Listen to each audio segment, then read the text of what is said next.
I was not surprised when I woke up this morning and I found out that Trump won the election. Let's go back to the 60s to 2024 after women received that freedom and liberation to do anything they want with their life. The accusation, the hatred towards men, the um the abuse, even when a woman divorces a man, the way she behaves towards a man, it is very, very uncalled for. You get me? If we don't know one fact, as at right now, we know that what women want is not just freedom. Women want a world where they can control men. They've been able to do that successfully. But what they want is a world where they have all the power and men don't have any power. They don't want any responsibility. They want men to have that responsibility with no power. Now, it would be very, very hard for a woman to become the president of the United States as at right now in 2024. You get what I'm saying? The rule number one of the 48 laws of power states never outshine the master. As a woman, you have one master, men. And you don't have to bow down saying, my Lord, oh my, you don't have to do any of those things. Even if you don't want to cook clean, you don't have to cook clean, do your house chore in your house. You don't have to do anything. But you need to learn how to talk to men because men are powered by ego. And one more, you nilakaye, which simply means that these women, most of them don't have common sense. If you go on Thursday, any country you are, you're listening to me right now, go to the family court and go and see where love is destroying men. A woman that a man believes that, nah, this is the love of my life. Go to the family court and go and watch how everything has been structured to meet the needs of women. You will see a grown man. You know, some of them won't cry, but you will know a man that weeps. Ọkùnrin tó ń ké sínú. That's why the Yoruba people said, ọkùnrin tó ń sun rárá fọkùnrin ẹgbẹ́ ẹ̀, akọ́ṣẹ́ ló ń ṣe. A man that worship and serves another man should be praised and worship. A man will work for his life, build resources, and a woman will come in and marry that man for 2 years and take 50%. And the state will take 15% out of his resources. They will destroy that man. With all that power and all that privilege, let's say àti fi àkùkọ kí ló kọ kí ni ẹnu fún kọ̀lọ̀kọ̀lọ̀ jẹ, you know that thing at the head of a hen, we have given it to, you know, to ants or something to chew. It's a Yoruba adage. Like, let's say we have given our brain to women. Let's say we have done that over the years. Men are still in control because this is a man's world. I made this content a couple of months ago. I said the feminist movement as it is right now, the power that women have right now, it's not going to exceed what it is right now. Kò ní kọjá ibi tó wà yìí lọ. It won't. The liberation that women have received so far from the 60s to right now, that freedom has gotten to their brain. It has created a lot of friction between men and women. The relationship between men and women right now is almost like there is a gender war. Nítorí kíni. Like, nítorí kíni. If you live in the same house with a man and he tells you that, okay, what are we eating? Obviously, you're going to cook food for yourself too. That one is one problem. I'm not going to cook for a grown man. Or laundry. Obviously, you will wash your own clothes. Can't you wash his own clothes too? That one is a problem. Everything is victimhood, victimhood, victimhood. Now, if there is ever a woman to become the leader of a free world, what do you think is going to happen to men? Think about that for a second.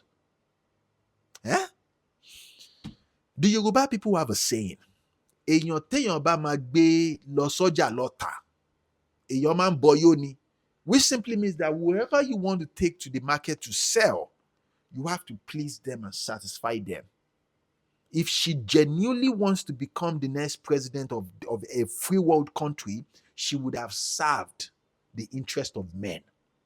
Even when she was campaigning, she strongly believed that she can focus on men and on women. Do you have a man that nag a lot? Do you have a man that come to conclusion and just joke? But you will know that they don't have that much head. In a world that women are all talk and no action. You get what I'm saying? In the United States where I reside, there are more women than men. Think about this for a second. If you check the result of the poll, Trump won. The margin was a lot. Very few women actually vote for Hillary. A lot of men voted for very few women voted for Kamala. A lot of men, especially all these black people, they voted for Kamala. And I'm not surprised that black people voted for Kamala. I'm not surprised though, because women control the black community in America. You know my definition of black people now. Those ones from the first world country with my skin complexion. Their women control their household. So their women took them. They don't like it when I say this thing, but it's harsh reality. You understand? Their women control them, including their sons. Their women control them. So their women took them to the poll to vote for Kamala. Now the question you should ask yourself is this: who voted for Trump? Who voted for Trump? In a world, in a country that thrives off of the hard work of men, off of the dedication and the sacrifices of men, you do not belittle those men. I'm telling you, Trump is not the best candidate, but he is a man. And at least the country is not going to, when they were campaigning, they said if Trump comes into power, the country will be divided. No.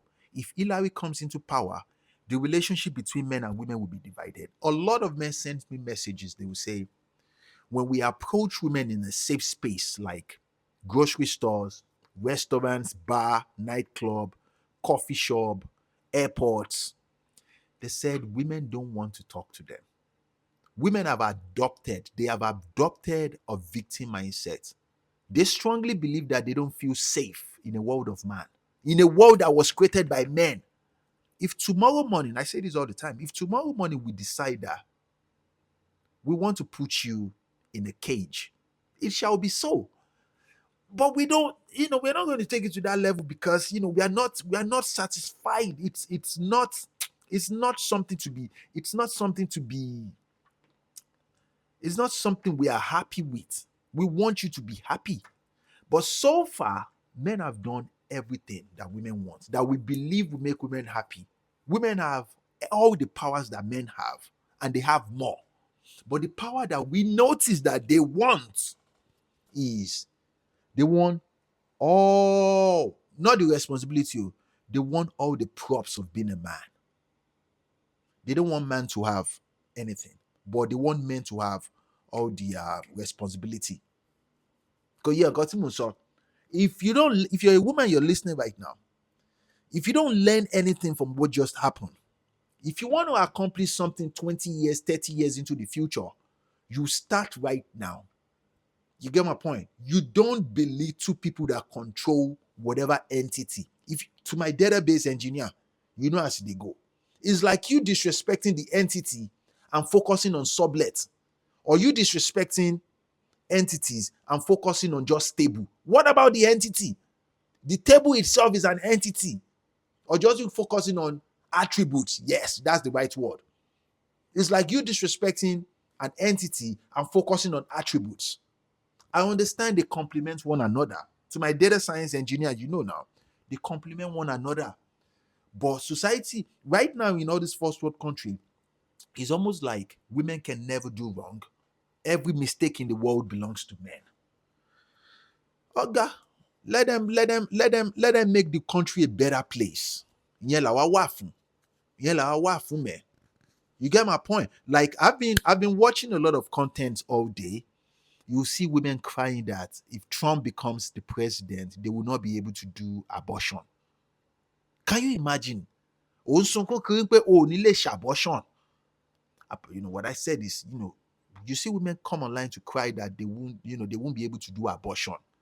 You're not supposed to have unprotected sex in 2024 with all the viruses and diseases out there. You guys should take care.